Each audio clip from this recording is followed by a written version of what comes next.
Friends, अब मैं class 9th का Ganita Manjari chapter number 4 exploring algebraic identities की end of chapter exercise question number 12 और क्वेश्चन नंबर 13 लेके आई हूँ।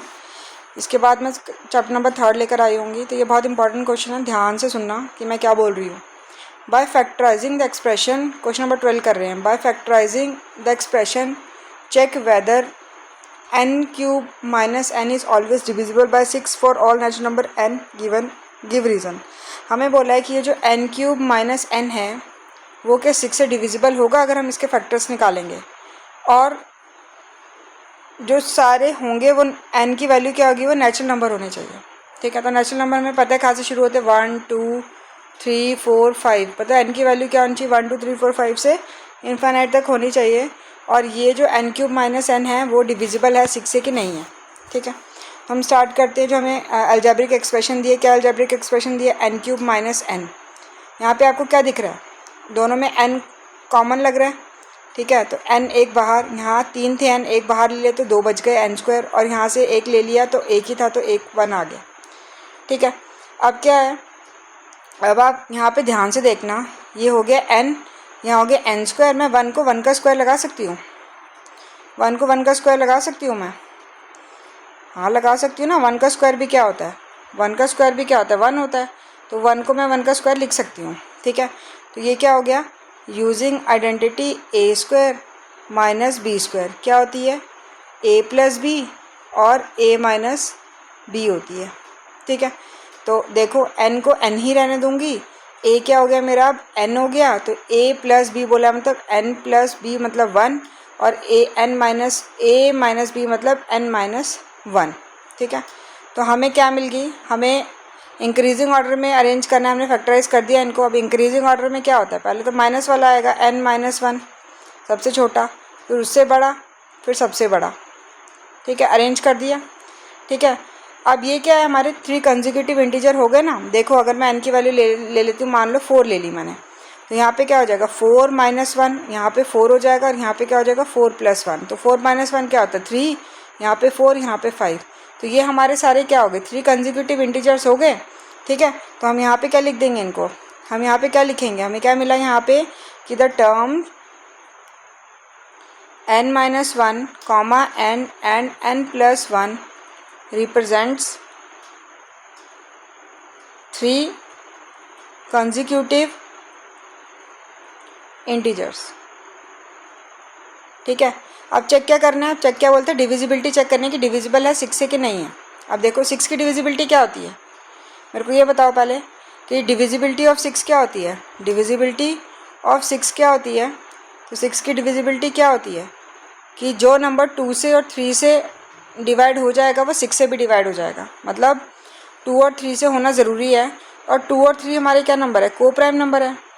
को प्राइम नंबर क्या होते हैं, 2 और 3 क्या हमारे को प्राइम नंबर है, जिनका सिर्फ 1 ही कॉमन फैक्टर होता है। मतलब जो नंबर 1 से ही डिवाइड होते हैं वो होते हैं को प्राइम नंबर। मतलब इनके बीच में जो कॉमन है वो क्या 1 है, क्योंकि 1 की टेबल में भी 2 आता है और 1 की टेबल में भी 3 आता है, बाकी और कुछ कॉमन नहीं है, तो उसको को प्राइम नंबर बोलते हैं। ठीक है, और अब देखो, अब फॉर एग्जांपल ले लो, अब पहले हमें डिविजिबिलिटी 2 की चेक करनी है, फिर 3 की चेक करनी है। ठीक है, अब मान लो कि 3 कंसेक्यूटिव इंटीजर्स है, ये 3 कंसेक्यूटिव इंटीजर्स है, ध्यान से सुनना, n माइनस 1, n और n प्लस 1। ठीक है, सपोज करो कि मैंने n क्या ले लिया, 3 ले लिया। ठीक है, 3 ले लिया, तो यहाँ पे क्या हो जाएगा, 3 माइनस 1 तो कितना हो गया 2, यहाँ पे क्या हो गई 3, और यहाँ पे क्या हो गया 3 प्लस 1 4। क्या आप दिख रहा है, आपको क्या दिख रहा है, इनमें से एक नंबर 2 से डिवाइड हो रहा है। ठीक है, 2 ही नंबर हो रहे हैं 2 से डिवाइड, और एक किससे हो रहा है, 3 से डिवाइड हो रहा है। ठीक है, मतलब ये 2 से भी डिवाइड हो रहा है, 3 से भी डिवाइड हो रहा है। एक और नंबर ले लो, मान लो मैंने 5 ले लिया। ठीक है, तो यहाँ पे क्या हो गया, 5 माइनस 1 कितना हो गया 4, यहाँ पे क्या आ गया 5, और यहाँ पे 5 प्लस 1 कितना हो गया 6। यहाँ पे भी आप क्या देख रहे हो, ये 2 से डिवाइड हो रहा है, और ये किससे हो रहा है, 3 से डिवाइड हो रहा है। मतलब जो भी हम वैल्यू ले रहे हैं वो ये 2 से या 3 से डिवाइड हो ही रही है। ठीक है, हो ही रही है। अब मान लो कि अगर मैं इनका प्रोडक्ट करती हूँ, ठीक है, देखो n मैंने क्या लिया था, 3 लिया। ठीक है, n मैंने क्या लिया, 3 लिया, n की जगह यहाँ पे 3 आ गए, यहाँ पे हो गया 3 माइनस 1 कितना हो गया 2, और यहाँ पे ले लिया मैंने 3 प्लस 1 तो 4, 2 3 4 मिल गए। अब इनको मल्टीप्लाई करो तो 2 इंटू 3 इंटू 4 कितना होता है, 2 3 6 6 4 ज़ा 24। 24 किसके टेबल में आता है? 2 की टेबल में भी आता है 24। 2 से डिवाइड हो जाता है और 3 से भी डिवाइड होता है और 6 में से भी हो रहा है। अगर 2 और 3 से डिवाइड हो रहा है वो तो 6 से भी हो रहा है ना, है ना। अब और कोई नंबर लेके देख लो। अब नंबर जैसे यहाँ 3 लिया था, अब मैं कोई इवन ले लेती हूँ। यहाँ पे मानो मैं 4 ले लेती हूँ, एन को 4 ले लेती हूँ। यहाँ पे 4 - 1 कितना हो गया? 3। और यहाँ 4 + 1 कितना हो गया? 5। कितना आ गया? 3 4 5 नंबर आ गया। हम तीनों को मल्टीप्लाई करो तो 3 4 से 12, 12 5 से कितना होता है? 60 होता है ना 60। तो 60 होता है तो 60 क्या है? 60 2 से भी डिवाइड हो सकता है, 3 से भी हो सकता है, और जब 2 3 से हो रहा है तो 6 से भी तो हो रहा है। 6 10 से 60 होता है ना, हो रहा है। तो मतलब कि क्या हो गया कि हर बार क्या हो रहा है, ये 2 से भी डिवाइड हो रहा है, 3 से भी डिवाइड हो रहा है, तो ये 6 से भी डिविजिबल होगा। तो हो गया क्लियर। यहाँ पे एंड में लिखना क्या है? एंड में यही लिखना है कि since the expression n-1 n and n+1 is always divisible by both 2 and 3 for any natural number n, तो it is always divisible by 6। हो गया, कर दिया हमने कर दिया इसको, ठीक है ना। समझ में आया कि रीज़न भी दे दिया और हमें सॉल्व भी करके दिखा दिया कि भाई हाँ ये डिविजिबल है, किससे? 6 से डिविजिबल है ये, ठीक है। अब नेक्स्ट क्वेश्चन करें तो देखो नेक्स्ट क्वेश्चन में बोला कि फाइंड द वैल्यू ऑफ, इसकी वैल्यू निकालनी है आपको, ठीक है। और हमें x + y क्या दे रखा है? -4 दे रखा है, ठीक है। तो हम सिंपल तरीके से करेंगे। देखो x + y क्या दे रखा है? -4 दिया हुआ है, ठीक है। तो अब मैं क्या कर सकती हूँ उसमें? क्या कर सकती हूँ मैं अल्टरनेट तरीके से कर सकती हूँ कि मैं कर दूँगी we take cube of both sides, ठीक है। अगर हम दोनों का क्यूब ले लेते हैं तो ये हो जाएगा x + y का क्यूब, और यहाँ पे क्या हो जाएगा? -4 का क्यूब हो जाएगा, ठीक है। कौन सी आइडेंटिटी लगी?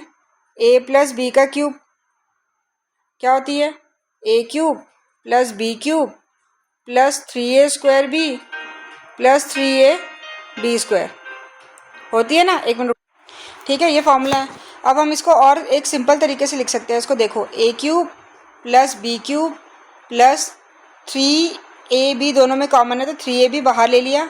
यहाँ पे 2 a थे तो यहाँ पे एक a बचा, और यहाँ पे क्या थे? 2 b थे तो यहाँ पे b बचा। बाकी सारा क्या आ गया? कॉमन आ गया। तो हम इसको a + b के क्यूब को हम ऐसे भी लिख सकते हैं, ठीक है। तो मुझे इसमें ऐसे ही लिखना है, इस वजह से मैंने यही लगाना है, ठीक है। तो देखो यहाँ पे आ गया हमारा a क्या है? हमारा x, और b क्या है? हमारा y। इसमें पुट करो, a की जगह क्या आ गया? x, तो ये हो गया x³ प्लस b की जगह क्या आ गया? y, तो y³ प्लस 3 a की जगह x, b की जगह y, तो xy, और a + b मतलब x + y। Clear? Equal to -4 का क्यूब। तो -4 को 3 बार करोगे तो कितना आएगा? माइनस माइनस कैंसिल, एक माइनस बच गया, और 4 4 से 16, 16 4 से कितना हो गया? 64 आ गया। इतना समझ में आया? अब देखो, अब मेरे को x + y कितना दिया हुआ है? x + y कितना दिया है मुझे? -4 दिया है। यहाँ पे क्या डाल दूंगी मैं? -4 डाल दूंगी। तो यहाँ पे क्या हो गया?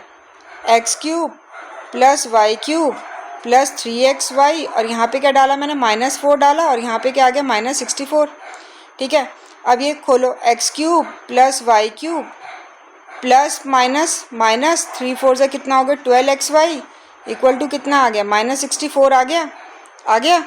अब ध्यान से देखो, x³ + y³ - 12xy, x³ + y³ - 12xy हमें क्वेश्चन में क्या दे रखा है? प्लस, इसके साथ +64 भी दिया हुआ है ना। मतलब कि अगर मैं क्या करूँगी यहाँ से क्या करूँगी मैं? इसकी वैल्यू निकालूंगी, x³ + y³ - 12xy की, तो ये प्लस का हो जाएगा तो क्या हो जाएगा? माइनस का हो जाएगा, -64 हो जाएगा, ठीक है। हो जाएगा ना, -64 हो जाएगा कि नहीं होगा? हो जाएगा ना।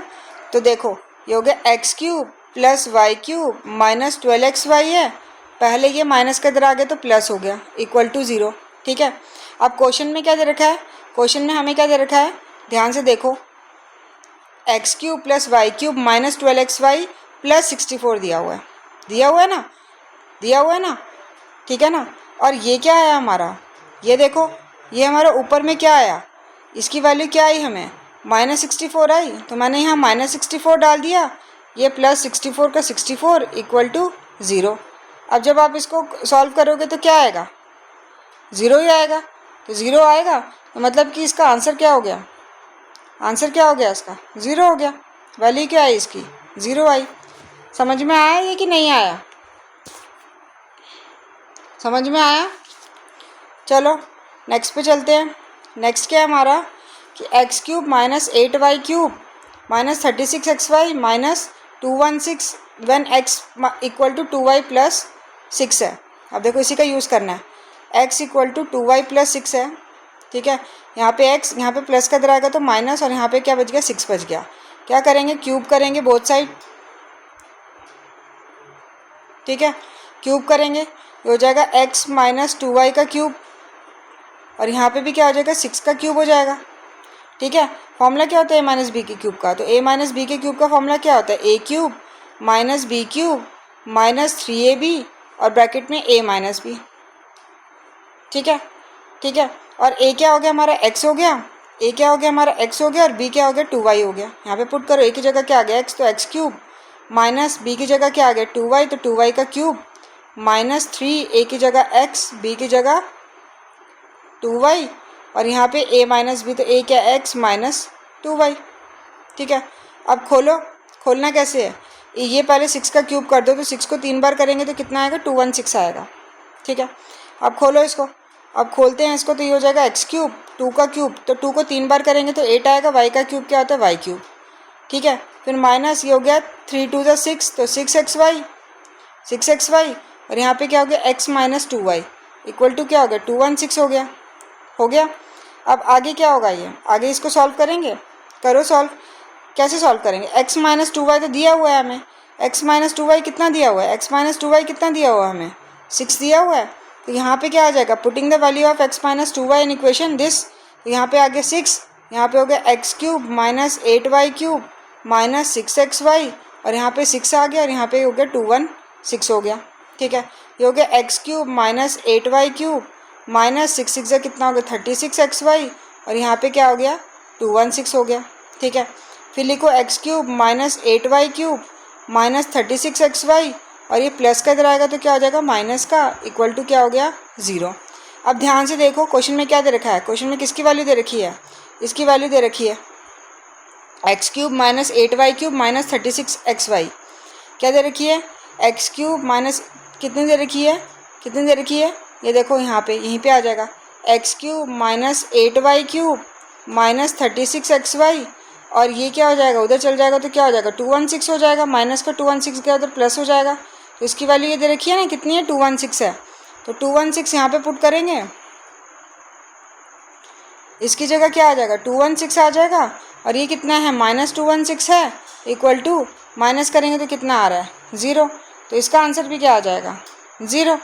समझ में आया, समझ में आया। तो यहीं के साथ यहाँ पे हमारा चैप्टर ख़त्म होता है। अगर नहीं समझ में आया होगा तो मुझे कमेंट कर देना, मैं दोबारा रिपीट कर दूँगी, ठीक है। तो देखने के लिए थैंक यू सो मच।